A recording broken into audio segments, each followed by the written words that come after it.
There are a lot of strange stories that have made their way around the internet over the years.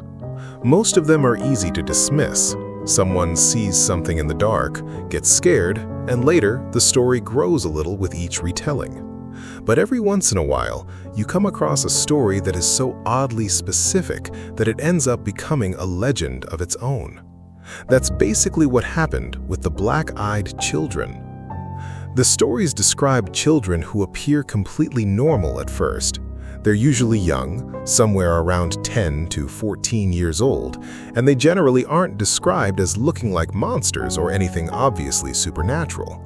They're just kids. The disturbing part comes when you look into their eyes. According to the reports, their eyes are completely black, with no visible whites or normal coloring. And there's usually something else that makes these encounters different from an ordinary strange sighting. The children want something from you. Usually, they want to be let inside.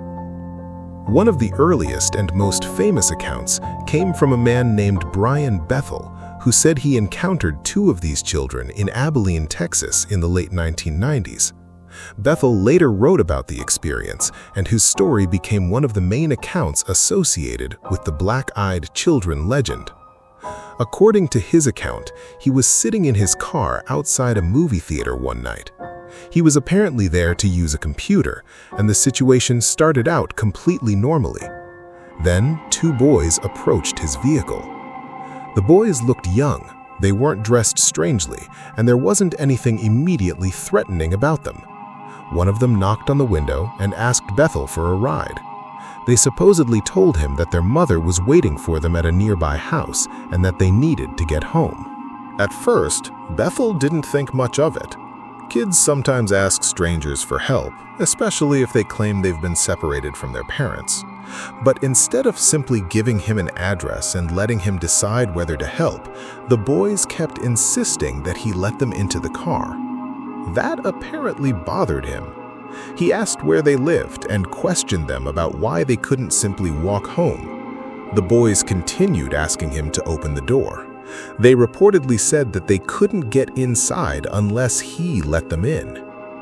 Then Bethel said he noticed something about them that completely changed the situation. Their eyes. He claimed that both boys had completely black eyes. Not dark eyes, not pupils that looked unusually large, completely black eyes. According to Bethel, the moment he noticed them, he experienced an overwhelming feeling of fear. He became convinced that he needed to leave immediately. The boys continued trying to persuade him to open the door, but he refused. And then, according to his account, the boys became more forceful. They reportedly told him that they couldn't enter unless he invited them inside. That's the detail that would eventually become one of the defining characteristics of the black-eyed children stories. Bethel drove away. Afterward, he began thinking about what had happened and eventually shared the story publicly. At the time, the internet was still in its early stages, so stories didn't spread quite as quickly as they do now. But his account eventually found its way into paranormal communities, and before long, other people began claiming that they had experienced something similar. That's when the legend really took off. Over the following years, stories began appearing from different parts of the United States and other countries. The locations changed, the circumstances changed, and the people involved were different, but certain details kept appearing. The children would show up at someone's home, approach a vehicle, or appear somewhere late at night. They would ask for help, a ride, access to a phone, or permission to come inside. And when the person looked closely at them, their eyes were supposedly completely black. There was often another common detail. The children didn't behave quite like normal children. They were described as unusually calm, sometimes emotionless, and strangely persistent. They didn't necessarily threaten people outright. Instead, they kept asking for permission to come closer or enter. That's arguably what makes the stories more unsettling than the appearance itself. Imagine hearing a knock at your front door late at night. You look through the window and see two kids standing outside. They don't look dangerous. In fact, they look like they need help. You open the door slightly and ask what's wrong. They tell you their parents are waiting for them. You ask where their parents are. They don't answer. Instead, they ask you to let them inside. You look at them again, and that's when you notice their eyes. That's essentially the formula behind many black-eyed children stories. But there's an important part of this legend that often gets overlooked. There is no confirmed evidence that black-eyed children actually exist. The phenomenon isn't recognized as a verified paranormal event, and there isn't reliable physical evidence proving that these encounters happened as described. What we have are personal accounts, stories repeated online, interviews, and later retellings. And that's where things get complicated. Once a story becomes popular, later accounts can easily be influenced by the original. Someone hears about a strange encounter involving children with black eyes, then, years later, experiences something frightening and remembers the story. Their own account might unintentionally pick up details from the legend. That doesn't necessarily mean everyone who tells one of these stories is lying. A person can have a genuinely frightening experience and still misunderstand what they saw. There are also ordinary explanations for some of the details. Lighting can make eyes appear unusually dark. Fear can affect how someone remembers an event. And when you're dealing with a frightening encounter at night, your perception isn't necessarily going to be perfect. Still, the legend continues to fascinate people because the idea is so simple. They're children. They look normal. They ask for something that sounds harmless, and yet something about them tells you not to let them in. That's probably why the black-eyed children have survived for so long. They don't need claws, glowing skin, or some elaborate monster design. The entire story revolves around one ordinary situation: somebody asking you to open a door. And maybe that's why the original account became so memorable. Because whether you believe Bethel encountered something genuinely unexplained, or simply experienced a frightening situation that was later interpreted through the lens of folklore, the story created something much bigger than one night in Texas. It created a modern legend. Today, you can find black-eyed children stories from all over the world, each one adding another variation to the same basic idea. Some are probably fictional. Some may have been exaggerated. Others may simply be stories from people who genuinely don't know what they experienced. But there is one detail that almost every version comes back to. The children are standing outside. They're asking to come in. And you're the one who has to decide whether you open the door.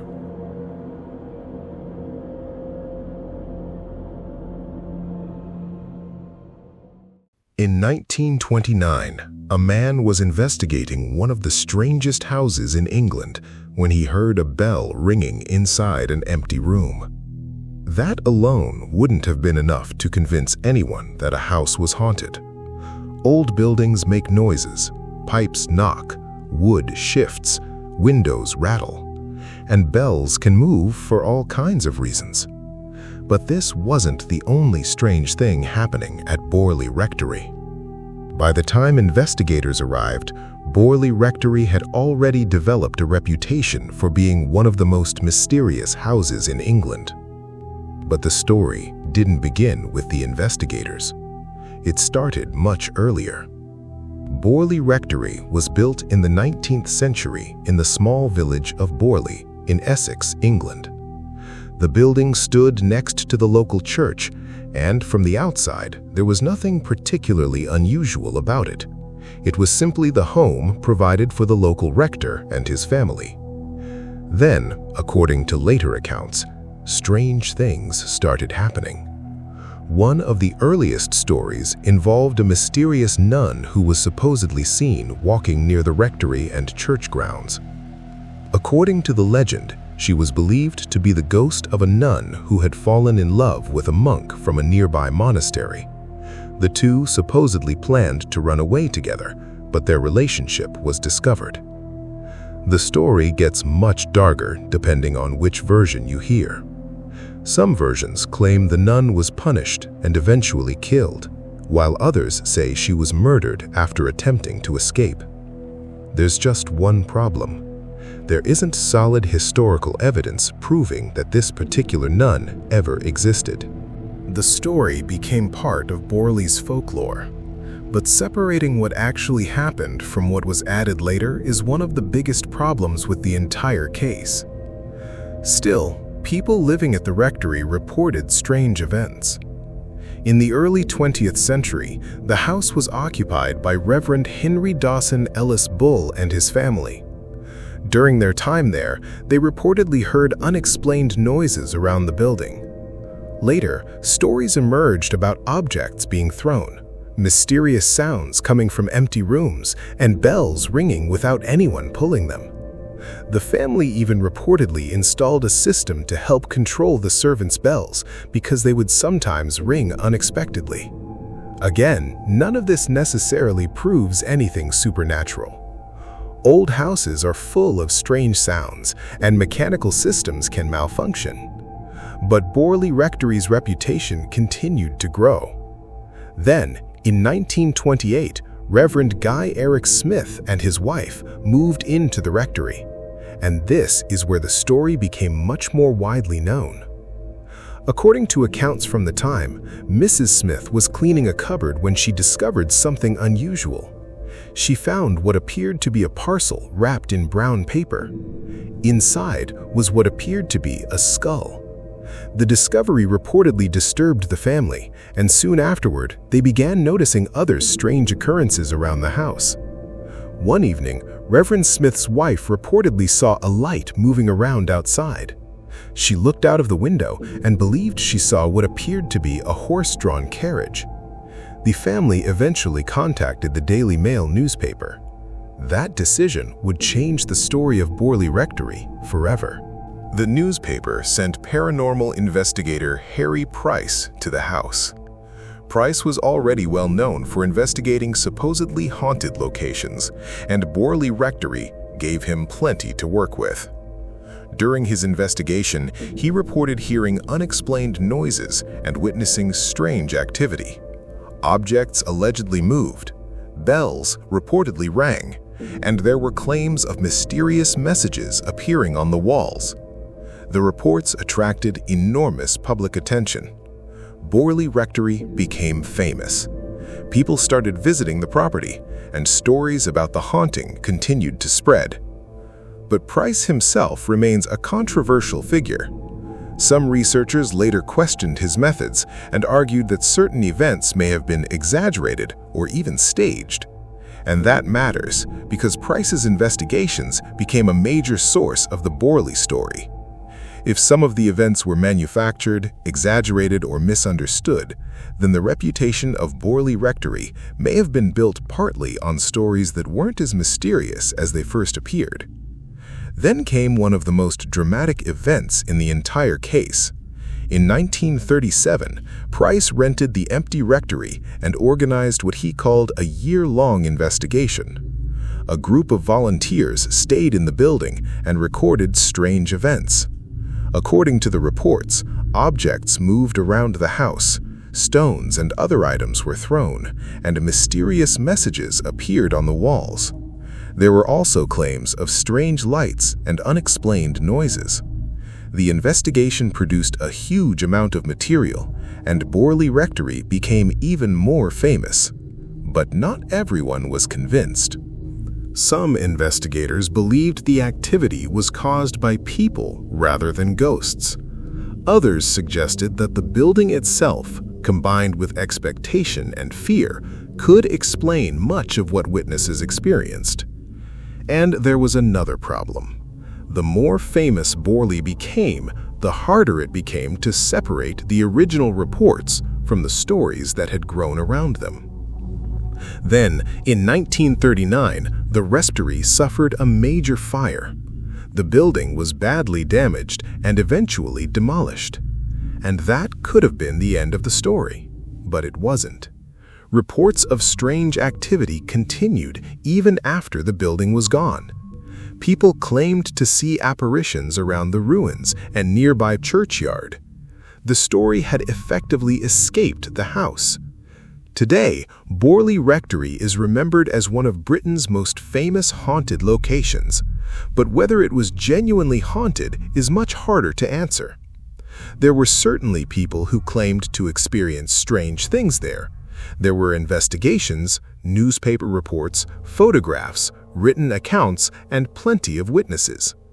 At the same time, some of the most famous stories surrounding Borley have been challenged, and Harry Price's reputation has been heavily debated.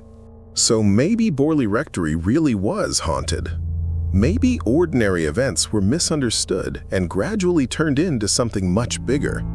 Or maybe a combination of both happened.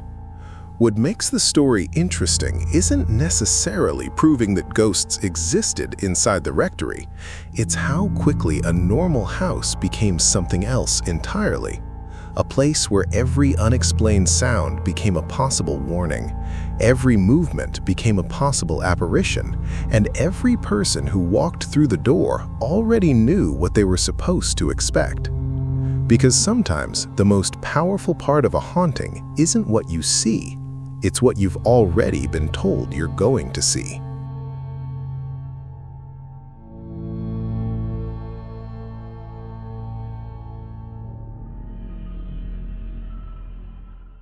The story begins in the early 1800s on a quiet farm near Adams, Tennessee, where John Bell lived with his wife Lucy and their children.